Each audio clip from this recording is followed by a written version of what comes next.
Hello friends, welcome to my channel. நம்ம இன்றைக்கி இந்த வீடியோவில் எதை பற்றி பார்க்க போகிறோம் அப்படின்னா, ஒரு சூப்பரான சிம்பிளான ப்ளவுஸ் டிசைன் தான் பார்க்க போகிறோம். அதோட ஸ்லீவ் டிசைன் பார்க்க போகிறோம். ஸ்லீவை பார்க்கறதுக்கு முன்னாடி நம்ம சேனலை சப்ஸ்கிரைப் பண்ணிக்கோங்க, பக்கத்தில் இருக்க பெல் ஐக்கனையும் டச் பண்ணிக்கோங்க. அப்போ தான் நாங்கள் போடுற பியூட்டிஃபுல்லான அமேசிங்கான ஒண்டர்ஃபுல்லான வீடியோஸ் எல்லாம் ஒரு நோட்டிஃபிகேஷனில் வரும். வாங்க ஃப்ரெண்ட்ஸ், வீடியோக்குள்ளே போகலாம். ஃபர்ஸ்ட் ஆஃப் ஆல் இதுதான் வந்து அந்த ப்ளவுஸோட ஓவரால் லுக்கு. பார்த்தீங்கன்னாலே தெரியும் எவ்வளவு சூப்பராக இருக்குன்னு.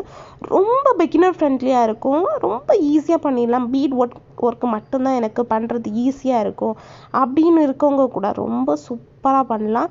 ஸோ என்னெல்லாம் ஒர்க் பண்ணியிருக்கோம் அப்படிங்கிறத பார்த்துடலாம். ஃபர்ஸ்ட் ஆஃப் ஆல் ஒரு 4 லைன்ஸ்க்கு சரி த்ரெட்டு, ஒரு லைன் சுகர் பீடு, ஒரு லைனுக்கு 4 பீட் அண்ட் சுகர் பீடை மாற்றி மாற்றி கொடுத்துருக்கோம். அதுக்கப்புறமா சுகர் பீடு, அதுக்கப்புறமா ஒரு லைன் 4 பீடு கொடுத்துருக்கோம். அதுக்கப்புறமா சுகர் பீடு கொடுத்து அந்த பார்டர் ஒர்க்கை வந்து முடிச்சிருக்கோம். அதுக்கப்புறம் ஹாஃப் இன்ச்சில் வந்து ஒவ்வொரு லைன் வரைஞ்சி மேலே கீழேன்னு இது வந்து போட்டு நிறைய நாள் ஆச்சு. அதனால எவ்வளோ இன்ச்சு ஹைட்டில் வந்து நான் போட்டிருக்கேன் அப்படிங்கிறது மறந்து போச்சு. ஐ திங்க் 1.5 இன்ச்சு அண்ட் வந்து குட்டி வந்து 3/4 இன்ச்சுன்னு நினைக்கிறேன். சுகர் பீடு கொடுத்து நம்பர் 4 பீடு கொடுத்து அதை சுற்றி வந்து சுகர் பீட் கொடுத்து அந்த டிசைனை முடிச்சுக்கிட்டோம். முட்டாஸுக்கு ஒரு 4 பீடு அண்ட் வந்து சுகர் பீட் கொடுத்து ஒரு அரம்பு டிசைன் மாதிரி கொடுத்துருக்கோம். எவ்வளவு சூப்பராக இருக்குன்னு பாருங்கள். இந்த வீடியோ பிடிச்சிருந்தா லைக் பண்ணுங்கள், ஷேர் பண்ணுங்கள், கமெண்ட் பண்ணுங்கள்.